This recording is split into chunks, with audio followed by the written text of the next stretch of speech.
আমরা মনে করি যে আমরা মুসলমান, আল্লাহ তাআলা আমাদেরকে জান্নাত দিবেন, এরকমটা আমরা যারা মনে করি, নিঃসন্দেহে এরকমটা মনে করা অবশ্যই যৌক্তিক। কোরআন সুন্নাহ এটাই বলে আল্লাহ তাআলা আমাদেরকে জান্নাত দিবেন। যারা কাফের, যারা মুশরিক, যারা মুনাফিক, কাফের মুশরিক মুনাফিক অবস্থায় যারা মারা যাবে, আল্লাহ তাআলা তাদেরকেই জাহান্নাম দিবেন। মূলত তাদের জন্য আল্লাহ তাআলা জাহান্নাম বানিয়েছেন, জাহান্নাম প্রস্তুত করে রেখেছেন। কিন্তু আমরা যারা মুসলমান, আমরা যারা নিজেদেরকে ঈমানদার মনে করি, আমাদেরকে জাহান্নামে যাওয়া লাগবে কিনা, আল্লাহ তাআলা আমাদেরকে জাহান্নাম দিবেন কিনা, নাকি আমরা নিজেদেরকে মুসলমান মনে করলেই আল্লাহ তাআলা আমাদেরকে জান্নাত দিয়ে দিবেন, ব্যাপারটা এরকম কিনা আমি এটাই তুলে ধরব। আমরা যারা নিজেদেরকে মুসলমান মনে করি, দল মত নির্বিশেষে এরকম বহু মুসলমান আমরা আছি যারা নিজেদেরকে মুসলমান মনে করার পরেও আমাদেরকে জাহান্নামে যাওয়া লাগবে। কাফের মুশরিক মুনাফিক যারা, তারা তো জাহান্নামে যাবে, চিরকাল তারা জাহান্নামে অবস্থান করবে। কিন্তু আমরা যারা নিজেদেরকে ঈমানদার মনে করি, মুসলিম পুরুষ মুসলিমা নারী, আমরা যারা নিজেদেরকে মনে করি, আমাদের মধ্য থেকে এমন কিছু মানুষ আমরা আছি যাদেরকে জাহান্নামে যাওয়া লাগবে। প্রশ্ন হচ্ছে কেন যাওয়া লাগবে? এই কারণ কয়েকটা আমি তুলে ধরার চেষ্টা করছি। দেখুন, এই বাংলাদেশে আমরা মনে করি 95% মুসলমান এ বাংলাদেশে অবস্থান করে বলে আমরা মনে করি, এটা আমাদের মনে করা। এই মুসলিমদের ভিতর থেকে যারা আল্লাহ রাব্বুল আলামিনের সাথে শরীক করে, অংশীদার করে, এই শরীক করে অংশীদার করে তাওবা ছাড়া যদি কোনো মুসলমান মারা যায়, আল্লাহ তাআলা তাদেরকে জান্নাত দিবেন না, তাদেরকে জাহান্নামে যাওয়া লাগবে। আমি কিন্তু মুশরিকদের কথা বলি নাই। যারা একবারে ধর্মগতভাবে মুশরিক, যারা ধর্মগতভাবে কাফের, যারা ধর্মীয় পরিচয় দিয়ে অমুসলিম যারা, তারা তো চিরকাল জাহান্নামে থাকবে, জাহান্নামে যাবে। মুসলিম পরিচয়ে আমরা যারা পরিচিত, এই মুসলিমদের মধ্য থেকে যারা আল্লাহ তাআলার সাথে শরীক করি, শরীক করে তাওবা ছাড়া যদি মারা যায়, তাহলে আমাদেরকেও জাহান্নামে যাওয়া লাগবে। অথচ আমার কিন্তু জান্নাতে যাওয়ার কথা ছিল, কিন্তু শিরিক করার কারণে আমাকে কোথায় যেতে হবে? জাহান্নামে যাওয়া লাগবে। এবার আমরা যদি বাংলাদেশের চতুর্দিকে নজর দেই, দৃষ্টি দেই, তাহলে দেখা যাবে বাংলাদেশে মুসলিম পরিচয় দিয়ে, মুসলিম পরিচয়ে পরিচিত এরকম লক্ষ কোটি মানুষ, লক্ষ কোটি মুসলমান আবার আল্লাহ তাআলার সাথে শরীক করতেছে। ঠিক কিনা? ঠিক কিনা? লক্ষ কোটি মুসলমান নিজেদেরকে মুসলমান পরিচয় দেওয়ার পরেও আবার আল্লাহ তাআলার সাথে শরীক করতেছে বিভিন্ন ভাবে। মানুষ আল্লাহ তাআলার সাথে কিভাবে শরীক করতেছে দেখেন। মানুষ আল্লাহ তাআলার সাথে শরীক করে লাল সুতাকে কেমন করে, মানুষ আল্লাহ তাআলাকে শরীক করে হলুদ সুতাকে কেমন করে, মানুষ আল্লাহ তাআলার সাথে শরীক করছে তাগাকে কেমন করে, মানুষ আল্লাহ তাআলার সাথে শরীক করছে তাবিজ কবজকে কেমন করে, মানুষ আল্লাহ তাআলার সাথে শরীক করছে পাথরের আংটিকে কেমন করে, মানুষ আল্লাহ তাআলার সাথে শরীক করছে অষ্টধাতুর আংটিকে কেমন করে, মানুষ আল্লাহ তাআলার সাথে শরীক করছে কবর মাজারকে কেমন করে, দরবারকে কেমন করে, খানকাকে কেমন করে, মানুষ আল্লাহ তাআলার সাথে শরীক করছে দরবেশদেরকে কেমন করে, মানুষ আল্লাহ তাআলার সাথে শরীক করছে পীর বাবাদেরকে কেমন করে, মানুষ আল্লাহ তাআলার সাথে শরীক করছে আলেম ওলামাদেরকে কেমন করে, মানুষ আল্লাহ তাআলার সাথে শরীক করছে নেতা নেত্রীদেরকে কেমন করে, মানুষ আল্লাহ তাআলার সাথে অংশীদার করছে, মানুষ আল্লাহ তাআলার সাথে শরীক করছে মূর্তি বানিয়ে, মানুষ আল্লাহ তাআলার সাথে শরীক করছে মূর্তিদেরকে কেমন করে, মানুষ আল্লাহ তাআলার সাথে শরীক করছে রাজনৈতিক ব্যক্তিদেরকে কেমন করে, মানুষ আল্লাহ তাআলার সাথে শরীক করছে আল্লাহর আইন বাদ দিয়া নিজের আইন তৈরি করে জীবন পরিচালনার মাধ্যমে। কথা বল ঠিক কিনা? এই নানান দিক দিয়ে মানুষ আল্লাহ তাআলার সাথে শরীক করছে। কেউ কেউ ধর্মীয় পরিচয় দিয়া, শরীয়তের বরাত দিয়া আল্লাহ তাআলার সাথে শরীক করতেছে, আবার কেউ রাজনৈতিক পরিচয় দিয়া, রাজনৈতিক ব্যানারে আল্লাহ তাআলার সাথে শরীক করতেছে। ঠিক কিনা? কর ঠিক কিনা? এই উভয় সাইডের মানুষ নিজেদেরকে মুসলমান মনে করার পরেও জাহান্নামে যাওয়া লাগবে যারা আল্লাহ তাআলার সাথে শরীক করতেছে। যারা শরীক করে তারা জাহান্নামে যাওয়া লাগবে, তাওবা ছাড়া মারা গেলে। আমাদের চিন্তার মধ্যে আমরা শিরকি চিন্তা লালন পালন করি, শিরকি আকীদা লালন পালন করি, শিরকি চেতনা লালন পালন করি, শিরকি দর্শন লালন পালন করি, শিরকি আদর্শ লালন পালন করি, শিরকি মতাদর্শ প্রতিষ্ঠা করার জন্য আমাদের সংগ্রাম আছে না নাই? নানান দিক দিয়ে আমরা শিরিক করতেছি। আবার দেখবেন এরকম বিশাল বড় কোন ব্যক্তি সারা জীবন যিনি শিরকের উপরে জীবন যাপন করেছিলেন, উনি যখন মারা যাইবেন তখন আমরা তাড়াতাড়ি হুজুর ডেকে আনি, আলেম ওলামা ডেকে আনি, ওনাকে তাওবা পড়াইতে হবে। কি পড়াইতে হবে? তাওবা। আমরা বলি তাড়াতাড়ি তাড়াতাড়ি যা হুজুর লই আয়, অমুক সাহেব মারা যাচ্ছে, তাওবা পড়াইতে হবে। আমরা তাওবা পড়াই, আল্লাহ তাআলা বলছে তাওবা কর, আর আমরা তাওবা পড়াই। তাওবা করা আর তাওবা পড়ানোর মধ্যে একটা পার্থক্য আছে। কেমনে? আপনাদের এলাকার এক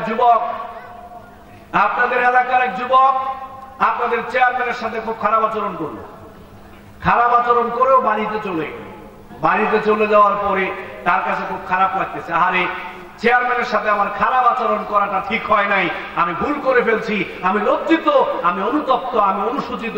সে আবার চেয়ারম্যানের বাড়ি গেছে, বাড়ি দিয়ে চেয়ারম্যান সাহেব আপনার সাথে ভুল করে ফেলছি, বেয়াদবি করে ফেলছি, আমার ভুল হয়ে গেছে, আমি সত্যি লজ্জিত, দয়া করে আমাকে মাফ করে দেন।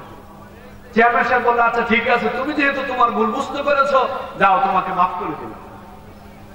পরের দিন আরেকটা যুবক এই চেয়ারম্যানের সাথে খারাপ আচরণ করে চলে গেছে বাড়িতে। এই খবর চলে গেছে এমপি সাহেবের কাছে। এমপি সাহেব এই যুবককে তার বাড়িতে ডেকে নিল, নিয়ে বললো বেটা শুনলাম চেয়ারম্যানের সাথে তুই নাকি খারাপ আচরণ করেছিস। বললো যে আমি চেয়ারম্যানের সাথে খুব খারাপ আচরণ করেছি। এমপি সাহেব বললো এই মুহূর্তে গিয়া চেয়ারম্যানের কাছে মাপ চান। যুবক বললো যে আমি মাপ চাইতে পারবো না। এমপি সাহেব বললো মাপ দিতে চাইতেই হবে। যুবক বললো যে আমি মাপ চাইতে পারবো না। আপনি বললো আমি মাপ চাইবো না। এমপি সাহেব বললো যদি মাপ না চাস তোর খবর আছে।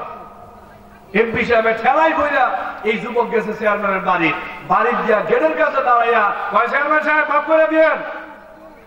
মাপ চাইছে, চেয়ারম্যান সাহেব মাফ করে দিয়েন।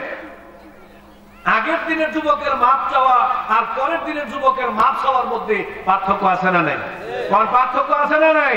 আগের দিনের যুবক অন্যায় করার পরে সে নিজে নিজে তার ভুল বুঝতে পেরেছে, লজ্জিত হয়েছে, অনুতপ্ত হয়েছে, নিজে নিজে গিয়া মাপ চেয়েছে, এর নাম তাওবা। এর নাম কি? আর পরের দিনের যুবক সে অন্যায় করেছে, ভুল করেছে, তার ভুলের স্বীকৃতিতে সে দেয় নাই, লজ্জিত হয় নাই, অনুতপ্ত হয় নাই, এমপি সাহেবের ঠেলাই হইলা হে গিয়া মাপ চাইছে।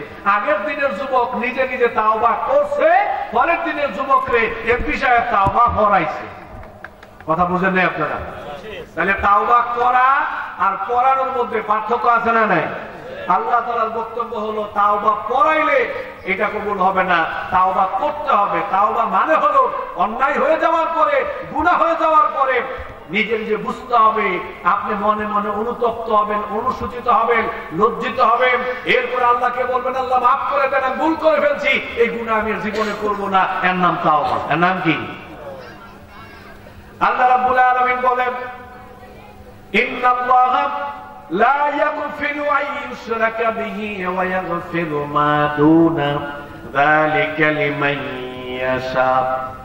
নিশ্চয় যারা আল্লাহ তাআলার সাথে শরীক করবে, অংশীদার করবে, আল্লাহর সাথে শরীক করার পর, অংশীদার করার পরে তাওবা ছাড়া যদি কোনো মুসলমান, তাওবা ছাড়া যদি কোনো ঈমানদার মারা যায়, আল্লাহ রাব্বুল আলামিন বললেন আমি তাদের এই শিরকের গুনাহকে মাফ করব না। নাউযুবিল্লাহ। কাফের মুশরিকদের কথা বাদ দিলাম, কাফের মুশরিকরা যদি ঈমান এনে মারা যেতে পারে আল্লাহ তাআলা জান্নাত দিবেন। আর মুসলিমদের কথা বিশেষভাবে উল্লেখ করলাম। আমরা যারা নিজেদেরকে মুসলমান মনে করতেছি, পাশাপাশি শিরিক করতেছি, আমার আকীদায়, আমার চিন্তায়, আমার চেতনায়, আমার দর্শনে, আমার মতাদর্শে, আমার আদর্শে যদি শিরিক থাকে, আমি যদি মারা যাই তাওবা ছাড়া, আল্লাহ বলছে এই অপরাধ আমি মাফ করব। আমরা যারা আছি দেখুন, এই পৃথিবীতে এমন কোন মুসলমান খুঁজে পাইবেন না যে ব্যক্তি নবীর সুপারিশ চায় না। সবাই এটা কামনা করে যে নবী পরকালে তার জন্য সুপারিশ করুক। যে জীবনে কোনোদিন ভালো কাজ করে নাই এরকম ব্যক্তিও এটা চায় নবী আমার জন্য শাফাআত করুন। শাফাআতের একটা লম্বা হাদিস আছে, মাকামে মাহমুদের কাছে নবী করিম সাল্লাল্লাহু আলাইহি সাল্লাম সিজদায় পড়ে থাকবেন, কান্নাকাটি করবেন, উম্মতের জন্য আল্লাহর কাছে কান্নাকাটি করবেন। আল্লাহ রাব্বুল আলামিন বলবে, হাবিব মাথা উঠান, কি চাইবেন চান আপনাকে দেওয়া হবে, আপনি সুপারিশ করেন, আপনার সুপারিশকে আমি আল্লাহ তাআলা কবুল করে নেব। এবার আল্লাহর নবী মাথা উঠে আল্লাহর প্রশংসা করবেন। আল্লাহর প্রশংসা করে আল্লাহ তাআলার কাছে কয়েক ধাপে ধাপে বলবেন, রব্বুল আলামিন সরিষার দানা পরিমাণ ঈমান, জবের দানা পরিমাণ ঈমান, গমের দানা পরিমাণ ঈমান, অনুপরিমাণ ঈমান, পরমাণু পরিমাণ ঈমান নিয়ে যারা মৃত্যুবরণ করতে পেরেছিল, রব্বুল আলামিন আজকে আপনি তাদের সবাইকে মাফ করে দেন। সুবহানাল্লাহ, তাদের সবাইকে আপনি মাফ করে দেন। আল্লাহ রাব্বুল আলামিন বলবেন, নবী সরিষার দানা পরিমাণ ঈমান, গমের দানা পরিমাণ ঈমান, জবের দানা পরিমাণ ঈমান, অনুপরিমাণ ঈমান, পরমাণু পরিমাণ ঈমান নিয়ে যারা মৃত্যুবরণ করতে পেরেছিল, জান আজকে আমি আল্লাহ তাআলা তাদেরকে মাফ করে দিলাম। আপনি সবাইকে জাহান্নাম থেকে বের করে জান্নাতে নিয়ে যান। সুবহানাল্লাহ, মাফ করে দিলাম, যান এদেরকে জাহান্নাম থেকে বের করে আপনি জান্নাতে নিয়ে যান। আল্লাহ নবী আবার সিজদায় পড়ে যাবেন, সিজদায় পড়ে উম্মতের জন্য আবার কান্নাকাটি করবেন। আল্লাহ রাব্বুল আলামিন বলবে, হাবিব মাথা উঠান, কি চাইবেন চান আপনাকে দেওয়া হবে, আপনি সুপারিশ করেন, আপনার সুপারিশকে আমি আল্লাহ তাআলা কবুল করে নেব। এবার আল্লাহ নবী বলবো, রব্বুল আলামিন এবার শুধু আপনার কথা, আমি নবীর কথা বাদ, যারা শুধুমাত্র লা ইলাহা ইল্লাল্লাহ এই কালেমার উপর ঈমান রেখে যারা মৃত্যুবরণ করতে পেরেছিল, রব্বুল আলামিন আজকে আপনি তাদের সবাইকেও মাফ করে দেন। সুবহানাল্লাহ, তাদেরকে আপনি মাফ করে দেন। আল্লাহ রাব্বুল আলামিন বলবে, হাবিব এটা আপনার ব্যাপার নয়, তো আমি আল্লাহ তাআলার ব্যাপার। আমি আল্লাহ রাব্বুল আলামিন আমার ইজ্জতের কসম করে বলছি, যারা এই লা ইলাহা ইল্লাল্লাহর উপরে ঈমান রেখে যারা মৃত্যুবরণ করতে পেরেছিল, আমি আল্লাহ তাআলা আজকে তাদের সবাইকে মাফ করে দিলাম। আপনি সবাইকে জাহান্নাম থেকে বের করে জান্নাতে নিয়ে যান। সুবহানাল্লাহ, আল্লাহ তাআলা সবাইকে মাফ করে দিবেন। ন্যূনতম ঈমান দিয়েও যদি কেউ মরতে পারে, আল্লাহ তাআলা মাফ করে দিবেন। তবে নবী বলেন একটা শর্ত আছে, ওয়াহিয়া লিমান মাতা লা ইউশরিকু বিল্লাহি শাইআ, ওয়াহিয়া লিমান মাতা লা ইউশরিকু বিল্লাহি শাইআ। আমার উম্মতেরা শোনো, খবরদার সাবধান, তিরমিজির বর্ণনা, আমার উম্মতেরা শোনো, খবরদার সাবধান, তবে তোমরা যদি আল্লাহ তাআলার সাথে কাউকে শরীক করে অংশীদার করে মারা যাও, আমি নবী পরিষ্কার জানিয়ে দিলাম, আমি নবী তোমার জন্য সুপারিশ করব না। নাউযুবিল্লাহ, কত মারাত্মক অপরাধ শিরক, কত মারাত্মক অপরাধ! যারা আল্লাহর সাথে শরীক করে মারা যাবে, নবী বলছে তাদের জন্য নবী সুপারিশ করবে না। এই জন্য প্রিয় ভাই সব আমার, যে কোনো জায়গায় থাকি না কেন, আপনি আহলে হাদিস হন, হানাফি হন, তাবলীগ হন, চরমনাই হন, সুন্নি হন, জামাত ইসলাম হন, আপনি আওয়ামী লীগ হন, বিএনপি হন, যা কিছু হন না কেন আপনার ব্যাপার। তবে খবরদার, যদি জান্নাতে যেতে চাই, আল্লাহর সাথে কাউকে শরীক করা যাবে না। এই যে গত কয়েকদিন আগে আপনারা শুনেছেন অনলাইনে, একজন ওয়াইজ বলেছে আল্লাহ তাআলার ঘর আল্লাহ রাব্বুল আলামিন তার নবীকে দিয়া আল্লাহ তাআলা গায়েব হয়ে গেছে। একজন ওয়াইজ বলতেছে, ভাই একজন ওয়াইজ, ওনার নামের আগে আল্লাহ লেখা হয়, নামের আগে মুফতি লেখা হয়, উনি বলতেছে আল্লাহ তাআলার ধন আল্লাহ রাসূলকে দিয়া আল্লাহ গায়েব হয়ে গেছে। নাউযুবিল্লাহ, আল্লাহ গায়েব হয়ে কই গেছে? আল্লাহ গায়েব হয়ে গেল কই? আমরা যা কিছু বলি আল্লাহ তাআলা শুনতে পান, যা কিছু করি আল্লাহ তাআলা দেখতে পান।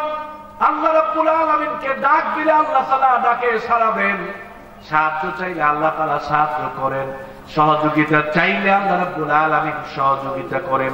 সাত সমুদ্রের তলদেশে থেকে যদি কোন একটা মাছ, কোন একটা প্রাণী আল্লাহ রাব্বুল আলামিনকে ডাক দেয়, আল্লাহ তাআলা আরশে আজিমের উপরে থেকে ওই ডাকে সাড়া দেন। সুবহানাল্লাহ, এই ডাক আল্লাহ শুনতে পান, ডাকে সাড়া দেন।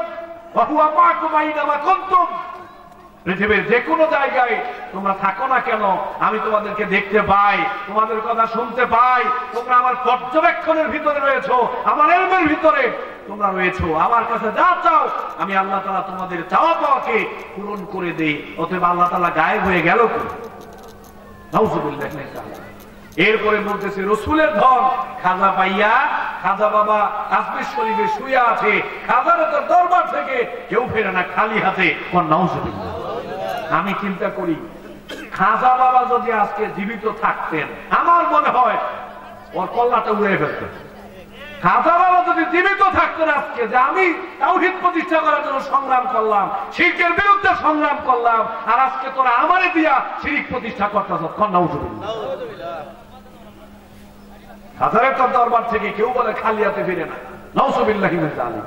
মানুষকে দরবারমুখী করতেছে। আলেম ওলামাদের দায়িত্ব হলো মানুষকে আল্লাহমুখী করবে। আর কিছু কিছু বক্তা ওয়াইজ, কিছু কিছু নামদারি আলেম, ওরা মানুষকে দরবারমুখী করতেছে, বাবামুখী করতেছে, মৃত মানুষমুখী করতেছে। ঠিক না কর? আরে ভাই, বাবা তোমার দরবার থেকে কেউ ফেরে না খালি হাতে, এটা যদি কেউ বলে, যে বলবে সে শিরিক করলো, যে এটা বিশ্বাস করবে ওই ব্যক্তি মুশরিক হয়ে যাবে, সাথে সাথে মুশরিক হয়ে যাবে। এতে কোনো সন্দেহ? ইমাম চলে যাবে। নতুন করে আবার ইমাম আনয়ন করতে হবে। শুধু খাজা বাবা না, পৃথিবীতে যত দরবার আছে, যত মৃত কবর আছে, যত মৃত মানুষ আছে, পৃথিবীর কোন কবরকে, কোন ব্যক্তিকে কেন্দ্র করে এ কথা বলা যাবে?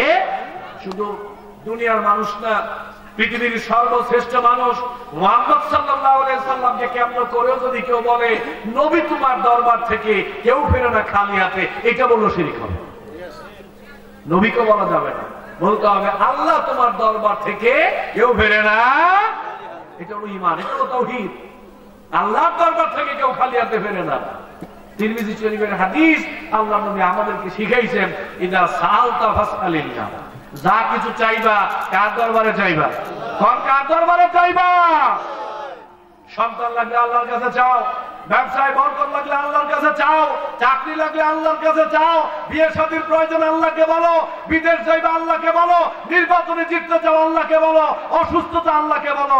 দুনিয়াতে যা কিছু লাগে কার কাছে বলতে হবে? নবী রাসূল পৃথিবীতে আসছে মানুষকে আল্লাহমুখী করার জন্য, আর আমরা মানুষকে এখন পীরমুখী করতেছি, দরবারমুখী করতেছি, খানকামুখী করতেছি, মৃত মানুষমুখী করতেছি, কবর মাজারমুখী করতেছি। ঠিক কিনা কর? সবগুলো শিরক, সবগুলা কি?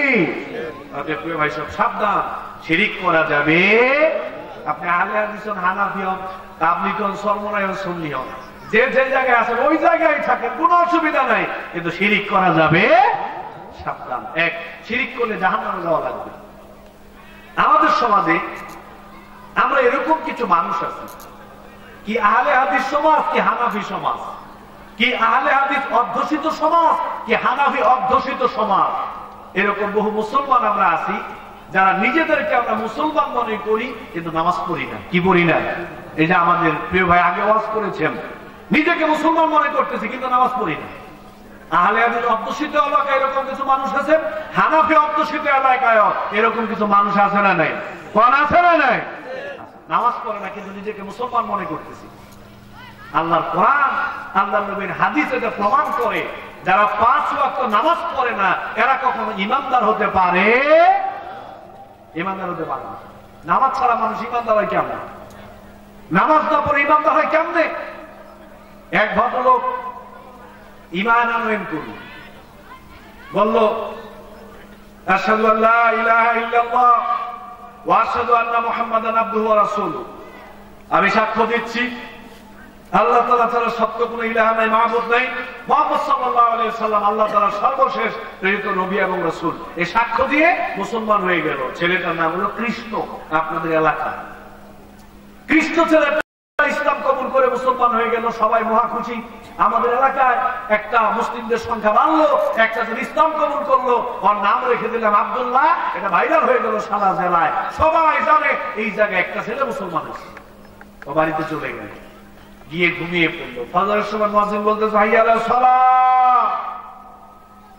গতকালকে কৃষ্ণ যে ইসলাম কবুল করেছিল, আজকে তোমার নাম আব্দুল্লাহ, আর ঘুমাইবা না, মসজিদে চলে যাও। মুয়াজ্জিন বলতেছে হাইয়া আলাস সালাহ, আব্দুল্লাহ মসজিদে আসো। আব্দুল্লাহ নাক দেখে ঘুমাচ্ছে। আব্দুল্লাহ ফজর পড়ে নাই, আব্দুল্লাহ যোহর পড়ে নাই, আব্দুল্লাহ আসর পড়ে নাই, আব্দুল্লাহ মাগরিব পড়ে নাই, আব্দুল্লাহ ইশা পড়ে নাই। এভাবে একদিন চলে যায়, 2 দিন চলে যায়, 1 সপ্তাহ চলে যায়, 1 মাস চলে যায়, বছর চলে যায়, আব্দুল্লাহ নামাজ পড়ে না। অথচ সবাই জানে আব্দুল্লাহ মুসলমান হয়ে গেছে, ও আর কৃষ্ণ নাই, ও এখন থেকে মুসলমান। কিন্তু ঈমান আনার পর থেকে এখনো সে নামাজ আদায় করে। আল্লাহ তাআলার কোরআন প্রমাণ করে তোমাদের সবার দৃষ্টিতে সে মুসলমান হতে পারে, আমি আল্লাহ তাআলার দৃষ্টিতে এখনো সে মুসলমান হতে পারে। ইখওয়ানুকুম ফিদ্দীন, সে এখনো তোমাদের দ্বীনি ভাই হয় নাই। আপনি তো মনে করতেছেন মুসলমান হয়ে গেছে, আমি তো মনে করতেছি মুসলমান হয়ে গেছে। আল্লাহ তাআলা বলতেছে যেহেতু নামাজ আদায় করে নাই ও মুসলমান হতে পারে। আমরা তো মনে করি, দেখবেন আযান দিছে, তো আযান দিছে, দোকানে যুবকরা বসা, মুরব্বী তারা নামাজে যায়, ওই ভাতিজা আযান হয়েছে, চল আমরা নামাজে যাই। নামাজ না বললে কেমন হয়, আমরা তো মুসলমান। ভাতিজারা কয় চাচা আপনারা যান, নামাজ না পড়লে কেমন, ঈমান ঠিক আছে? ভাতিজা বলে ঈমান ঠিক আছে। নামাজ পড়ে না ও চাচারে কয় এর বলে ঈমান ঠিক আছে। আরে নামাজ ছাড়া ঈমান ঠিক থাকে কেমন? শয়তান শিখাইছে এটা, নামাজ ছাড়া ঈমান ঠিক থাকে। নামাজ ছাড়া আবার ঈমান ঠিক থাকে কেমন? নামাজই পড়ে না, দিনের পর দিন, সপ্তাহের পর সপ্তাহ, মাসের পর মাস, বছরের পর বছর চলে যায়, নামাজ পড়ে না, অথচ গর্ব করে বলে আমি মুসলমান। নামাজ ছাড়া মুসলমান হয় কেন? 2টা ছেলে দোকানে বসা, একটা ছেলের নাম হলো রামায়ণ আর একটা ছেলের নাম হলো আব্দুল্লাহ। তো রামায়ণ নাম শুনলেই তো বোঝা যায় হিন্দু, ঠিক কিনা? আর আব্দুল্লাহ নাম শুনলে বোঝা যায় মুসলমান। 2টা ছেলে প্যান্ট শার্ট পরে দাড়ি শেভ করে বসে আছে। চিটাগং থেকে একটা হুজুর আসছে, আসার পরে আমি বললাম যে হুজুর এই যে 2টা ছেলে এই জায়গায় বসা আছে, একটার নাম আব্দুল্লাহ একটার নাম রামায়ণ, আপনাদের বলতে হবে আব্দুল্লাহ কোনটা রামায়ণ কোনটা। হুজুর বললো আমি তো চিনি না আব্দুল্লাহ কোনটা রামায়ণ কোনটা, কেমনে করবো? আমি বললাম কন, কইতে বলে পুরস্কার দেবো। হুজুরের 2টার কাছে গেছে, কাছে গিয়ে দেখে 2টো একই, আমি কেমনে করবো আব্দুল্লাহ কোনটা রামায়ণ কোনটা? আমার হুজুর কইতে পারবো না। আমি বললাম চেষ্টা করেন, পুরস্কার দেবো। কয় তাহলে এক কাজ করেন, জোহরের নামাজ আর আসরের নামাজ পর্যন্ত সময় দেন, মাগরিবের আগে গিয়ে বলবো এখানে আব্দুল্লাহ কোনটা রামায়ণ কোনটা। ওনার হিসাব হইলো কোনটা, যদি এখানে আব্দুল্লাহ নামে কেউ থাকে তাহলে আজান হয়ে যাওয়ার পরে মসজিদে চলে যাবে, আর রামায়ণ যেহেতু হিন্দু ও মসজিদে যাবে না। যেটা মসজিদে যাবে চোখ বন্ধ করে ওইটাই আব্দুল্লাহ, যেটা যাবে না চোখ বন্ধ করে ওইটাই রামায়ণ। আজান হয়ে গেল, আইয়ালের সালাত। পৃথিবীর যে কোনো অবস্থানেই থাকো না কেন, তোমরা যারা প্রাপ্ত বয়স্ক মুসলমান রয়েছে, পুরুষ যারা, স্থান ত্যাগ করো, কাজ বন্ধ করে মসজিদে চলে যাও। হাইয়া আলাস সালাত, হাইয়া আলাস সালাত, আব্দুল্লাহ মসজিদে চলে যাও, নামাজ আদায় করতে হবে। উনি অপেক্ষা আছে, এখান থেকে যায় করতে। উনি দেখে যে একটাও যায় না, ঠ্যাঙের উপরে ঠ্যাং তুলে চা খাইতেছে। উনি গিয়ে নামাজ পড়ে এসে দেখে 2টা আগের জায়গায় বসে। জোহর চলে গেল, আবার আসরের সময় হাইয়া আলাস সালাত। আব্দুল্লাহ তুমি তো মুসলমান, তুমি তো ইমানদার, মসজিদে চলে যাও। আব্দুল্লাহ কেয়াই করে না, উনি গিয়ে নামাজ পড়ে আসলেন, এসে দেখে 2টা এখানে বসা। এভাবে জোহর গেল, আসর গেল, মাগরিব গেল, এশা গেল, 1 দিন গেল, 2 দিন গেল, 1 মাস গেল, আব্দুল্লাহ নামাজ পড়ে না।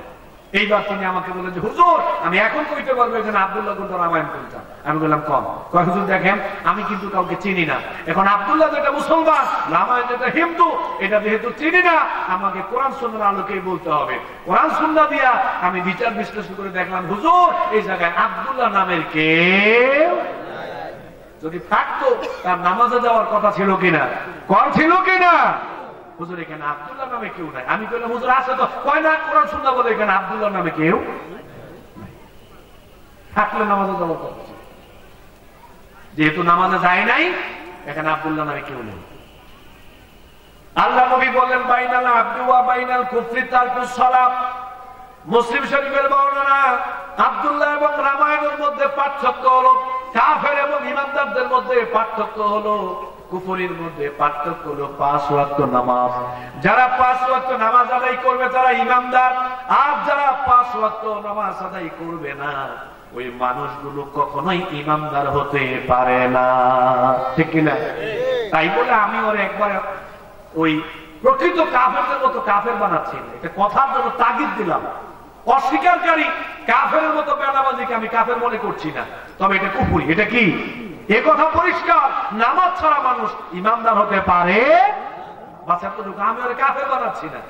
আমার এক ওস্তাদ বলতেন যে 3 ইমাম ইমাম আহমদ বিন হাম্বল রাহিমাহুল্লাহ, ইমাম মালিক, ইমাম শাফি রাহিমাহুল্লাহ, এই তিনজন ইমাম একমত যারা নামাজ পড়ে না ওরা কুফরি করলো, কাফের হয়ে গেছে। ইমাম আবু হানিফা রাহিমাহুল্লাহ বললো যে না, যারা নামাজ পড়ে না তারা কাফের না, তারা ফাসিক। হুজুর আপনারা বুঝাইছেন ব্যাপারটা এরকম, যারা নামাজ পড়ে না একবারে দিনের পর দিন, মাসের পর মাস, বছরের পর বছর চলে যায়, যারা নামাজ পড়ে না তারা মনে করো মরে গেছে, তারা মনে করো না। যারা কাফের তারা মনে করো মরে গেছে। আর যারা মুসলমান তবে নামাজ পড়ে না, এরা মরে নাই, তবে মরার কাছাকাছি, যে কোনো সময় মারা যেতে পারে। দুইটা তো একই। মোট কথা হলো নামাজ ছাড়া ইমানদার হওয়া যায় না। সৌদি আরবের বড় বড় আলেমদের ফতোয়া, যারা নামাজ পড়ে না এদের কোনো জানাজা নাই, নামাজই পড়ে না, জানাজা আবার কি? আল্লাহ রাব্বুল আলামিন বলেন ইয়াতাসালুনা আনিল মুজরিমিনা মা সালাকাকুম ফি সাকার ক্বালু লাম নাকু মিনাল মুসাল্লিন। পাপিষ্ঠ মানুষগুলোকে যখন জাহান্নামে ফেলে দেওয়া হবে, আমি কথাটা এভাবে বলছি শুনুন, জাহান্নামীদেরকে সাকার নামক জাহান্নামে যখন ফেলে দেওয়া হবে, জান্নাতীরা বলবে ভাই আব্দুল্লাহ, তোমার নাম তো আব্দুল্লাহ ছিল, তোমার নাম ফাতেমা ছিল, তোমার নাম খাদিজা ছিল, তোমার নাম তো আব্দুর রহমান ছিল, তোমার বাচ্চা যারা তো মুসলমান ছিল, তোমার 14 গোষ্ঠী মুসলমান ছিল, দোকান করে বসে তো বড় বড় কথা বলেছিল, নামাজ না পড়লে কি আমার ঈমান ঠিক আছে? মসজিদের আশেপাশে তোমার বাড়ি, ভাই তোমাদের তো জাহান্নামে আসার কথা না, তোমরা জাহান্নামে আসলা কেন?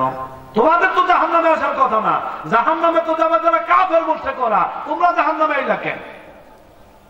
জাহান্নামীরা জবাব দিবে ভাই আমি মুসলমান ছিলাম, এই কথা সত্য, নিজের নাম আব্দুল্লাহ ছিল, বাবা মুসলমান ছিল, দাদা মুসলমান ছিল, দুনিয়ার সব মুসলমান ছিল, মসজিদের পাশে আমার বাড়ি ছিল, দোকানে বসে বড় বড় কথা বলেছিলাম, সব ঠিক আছে, তবে আজকে জাহান্নামে আসার 1 নম্বরের কারণ হলো আমরা দুনিয়ায় থাকতে নামাজ পড়ি নাই, নামাজ পড়ি নাই, পরিষ্কার কথা।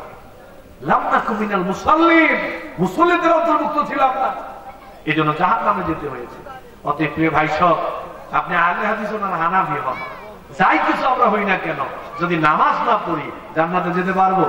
বলেন সবাই পারবো? এই জন্য নামাজ পড়ার দরকার আছে না নাই? কোন নামাজ পড়ার দরকার আছে না নাই? ঈমান আনয়ন করার পরে মুসলমানদের পরিচয় বহন করে নামাজ, নামাজ ছাড়া মুসলিমদের পরিচয় বহন করে, এই জন্য আমরা নামাজ ছেড়ে দিব। রাজি আছি ইনশাআল্লাহ? কোন রাজি আছি তো ইনশাআল্লাহ? আল্লাহ যেন তৌফিক দেন, কোন আমিন। আমাদের মাঝে আরেক প্রকার মানুষ আছে যারা আমরা নিজেদেরকে মুসলিম মনে করার পরও আমাদেরকে জাহান্নামে যাওয়া লাগবে, এটা আমাদের মায়েরা আমাদের বলতে পারে। অনেক মহিলা আছে এরকম, নিজেরা মুসলিম নারী, এই যে রমজান মাস আসতেছে, রোজা রাখবে, টুকটাক নামাজ পড়ে, দান সদকা করে, অনেক ভালো ভালো কাজ করে, কিন্তু পর্দা করতে চায় না। কি করতে চায় না? পর্দা করতে চায় না। ওনারা টাইট ফিট জামা কাপড় পরতে ভালোবাসে, টাইট ফিট জামা কাপড় পরে, পাতলা কাপড়ের জামা কাপড় পরে, টাইট ফিট বোরকা পরে, ঠোঁটে গেলে ধুলাবালি মাইখা রাস্তাঘাটে চলাফেরা করতে বেশি পছন্দ করে। এরকম নারী আছে না নাই? কোন আছে না নাই? আমার মায়েরা, আমার বোনেরা, ভাই সব জাহান্নামে যাওয়া লাগবে। আমার যে সমস্ত মায়েরা বোনেরা বেপরদায় আমরা চলি, আমাদেরকে জাহান্নামে যাওয়া লাগবে। শুধু বেপরদার কারণেই জাহান্নামে যাওয়া লাগবে। আল্লাহ তাআলা পর্দা করার কথা বলেছেন, পর্দা করা ফরজ, নামাজ পড়া যেরকম ফরজ, পর্দা করা ফরজ, করতে হবে। আল্লাহ রাব্বুল আলামিন বলেন ওয়াকারনা ফি বুয়ুতিকুন্না ওয়ালা তাবাররাজনা তাবাররুজাল জাহিলিয়াতিল উলা। নারীদেরকে আল্লাহ তাআলা বললেন তোমরা আবরণের ভিতরে থাকো, পর্দার ভিতরে থাকো, নিজেদেরকে তোমরা আবরণে ঢেকে রাখো, ঘরের ভিতরে অবস্থান করো, নিজেদের রূপ লাবণ্য সৌন্দর্য প্রকাশ করে তোমরা বাহিরে চলাফেরা করবা, বাহিরে চলাফেরা করবা না। টাইট ফিট জামা কাপড় পরে বাহিরে যাইবা না, পাতলা কাপড়ের জামা কাপড় পরে বাহিরে যাইবা না, টাইট ফিট বোরকা পরে বাহিরে যাইবা না, মুখ খোলা রেখে বাহিরে যাইবা না। যদি একান্তই বাহিরে যাওয়ার প্রয়োজন হয়, ঢিলে ঢালা পোশাক পরো, শালীর পোশাক পরো, পরিপূর্ণ পর্দা করে বাহিরে যাও, অসুবিধা নাই। সমাজে দিন যতই যাচ্ছে এই জেনা, ব্যভিচার, ধর্ষণ ইফটিচিং এগুলো বাড়তেছে। এগুলো বাড়ার অন্যতম কারণ হলো আমাদের মায়েদের বোনেদের ব্যাপারটা, ঠিক কিনা? ঠিক কিনা? ব্যাপারটার কারণে সমাজের মধ্যে অসংখ্য পাপাচার দিন দিন বেড়েই চলেছে। আমাদের মুরব্বী চাচারা অনেক ক্ষেত্রে খালি যুবকদেরকে দোষারোপ করে, ইফতিজিং হলে তারপরে জেনা ব্যভিচার ধর্ষণ হলে খালি যুবকদেরকে দোষারোপ করে, একতরফা খালি যুবকদের দোষ নাই। আমি মনে করি আগে বেপরদা নারীদের দোষ, পরে যুবকরা দোষী, ঠিক না? যুবকদের দোষ পরে, আগে বেপরদা নারীদের দোষ। কেমনে? 3টা মেয়ে টাইট ফিট জামা কাপড় পরছে, পইরা ফোটে গেলে ধুলাবালি মাইখা রাস্তা দিয়ে যাচ্ছে। রাস্তা দিয়ে যাওয়ার সময় সামনে 3টা যুবক আছে। এখন কিছু কিছু দুষ্ট মার্কা মেয়ে দেখবেন, ওরা যদি রাস্তাঘাটে ছেলে দেখে তাইলে তাদের শয়তানি আরো বেড়ে যায়, ঠিক কিনা? শয়তানি আরো বেড়ে যায়, ঢঙ্গান আরো বাড়ায় দেয়। মানে যুবকরা যেন এদের দিকে তাকায়, এরকম দুষ্ট 3টা মেয়ে রাস্তা দিয়ে যাচ্ছে, সামনে দেখলো 3টা যুবক ঢঙ্গান বাড়াইলো। বাড়ানোর পরে যুবকরা তাদের দিকে তাকাইছে, বাজে কথা বলছে, ইফটিজিং বলছে, ছেলেরাও চলে গেল, মেয়েরাও চলে গেল। কিছু মুরব্বী চাচা বলতেছে যুবকরা এত খারাপ, এই সমাজে যুবকরা নষ্ট হয়ে গেছে, মেয়েদেরকে বাজে কথা বলে ইফটিজিং করে। পরের দিন আবার এই 3টা মেয়ে ওই সময়ে লম্বা 3 পা তোলা বোরকা পরলো, লম্বা ওড়না পরলো, হাত মোজা পরলো, এই রাস্তা দিয়ে আগের সময় যাচ্ছে, সামনে ওই 3টা যুবকই দাঁড়ালো। ওই 3টা যুবক দেখলো যে 3টা ভদ্র মহিলা আসতেছে, ওরা আগে আগে রাস্তা ছেড়ে দিচ্ছে। পার্থক্যটা খেয়াল করছেন? আগের দিনে 3টা মেয়েকে যুবকরা বাজে কথা বললো, ইফটিজিং করলো, পরের দিনে 3টা মেয়েকে 3টা যুবক সম্মান করলো। কিসের কারণে? কিসের কারণে? পর্দার কারণে। পর্দার কারণে। যারা পর্দা করে, পর্দাশীল নারীদেরকে বাজে কথা বলতে যুবকরা সাহস পায় না, সাহস করে না, সম্মান করে। সম্মানী ব্যক্তিকে সবাই সম্মান করে, মায়েরা বোনেরা সেগুলো বুঝে না। মায়েরা বোনেরা সম অধিকার চায়, সমান অধিকার চায়। ইসলাম নাকি নারীদেরকে সম্মান দেয় নাই। তথা কথিত কিছু বুদ্ধিজীবী আছে, ওরা টেলিভিশনে বসে, মিডিয়াতে বসে টক শো করে, ওরা নারীদেরকে সম অধিকার দেওয়ার জন্য আন্দোলন করে, আছে না নাই? ওই যে জার্মান না জাপানে, সম্ভবত জার্মানি, গত 8 তারিখ নারী দিবস গেল। নারী দিবসে নারীদের সমান অধিকার তারা প্রতিষ্ঠা করলো। কেমনে? মসজিদের মধ্যে মহিলা মুয়াজ্জিন, আযান দিবে মহিলা, এই মসজিদে নামাজ পড়াবে মহিলা, মুসল্লিরা মহিলা, পুরুষের সমান অধিকার চায়। নাউযুবিল্লাহ কর, সমান অধিকার চায়।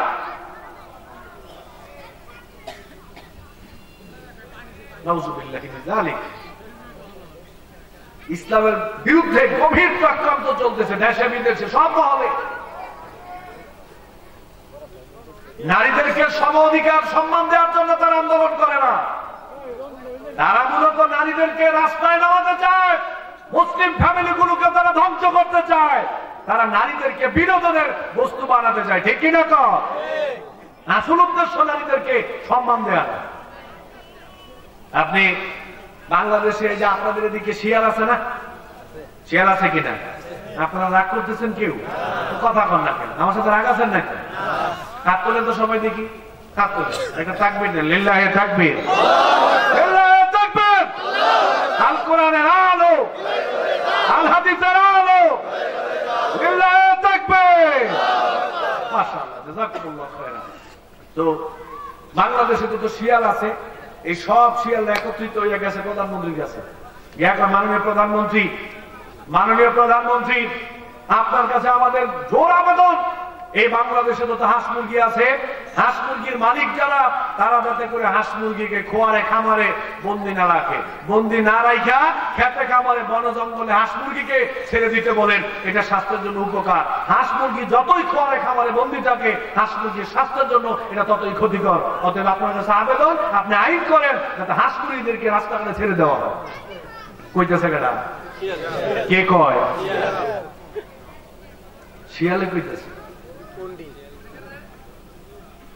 শিয়ালে যে দাবি সরকারের কাছে করলো, এই দাবির পিছনে শিয়ালের লাভ আছে না নাই? 100-তে 100 শিয়ালের স্বার্থ আছে না নাই? এরকম শিয়া মার্কা কিছু পুরুষ আছে, সংসারে শান্তি নাই, বউর সাথে মিল নাই, অন্য সংসার কেমনে ভাঙবে আন্দোলন করে। প্রধানমন্ত্রীকে বলে, মাননীয় প্রধানমন্ত্রী নারীদের সম অধিকার দেন, সম্মান দেন, নারীদেরকে চাকরি দিতে হবে, ব্যাংক ব্যালেন্সে চাকরি দিতে হবে, সম অধিকার দিতে হবে। আসল উদ্দেশ্য সম অধিকার দেওয়া না, শিয়ালের ভূমিকা পালন করা। নারীদেরকে সম অধিকার দেয়। এক কলেজ প্রতিষ্ঠাতা প্রিন্সিপালকে ফোন করে বললো, মার্চ মাসের 1 তারিখে আপনার কলেজ পরিদর্শন করতে আনবো, বিদেশি মেহমান থাকবে, সুন্দর করে প্রোগ্রাম করবেন, ভিআইপি প্রোগ্রাম। কলেজের প্রিন্সিপাল শিক্ষক বডিকে ডাকাইলেন, ডেকে বললেন 1 তারিখে অনুষ্ঠান হবে, বিশাল প্যান্ডেল করবে এরকম করে। আর ইন্টারে ছিল 1000 ছাত্রছাত্রী। ইন্টারে ক্লাস টিচারকে বললো, আপনি দিয়ে একটা ছেলে মেয়ে ঠিক রাখবেন, এরা ফুলের তোড়া দিয়া অতিথিকে বরণ করে দিবেন। ক্লাস টিচার পরের দিন ক্লাসে ঢুকছে। ক্লাসে ঢুকে, এগুলো ঘটে নাই, বোঝানোর জন্য বলি, উদাহরণ দিলে মনে থাকবে।